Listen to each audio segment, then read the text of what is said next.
Ayan, manala. Dayan ni Mala.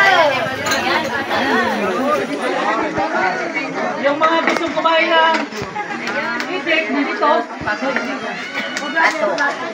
Ate, ayan. Saraan eh. Sara. Dem. Basa ng Sara daw.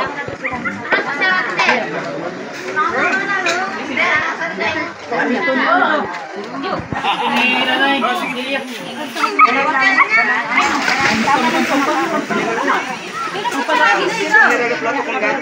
Itig sa ano? Itig sa bundok. Yung nasa bundok nakatira.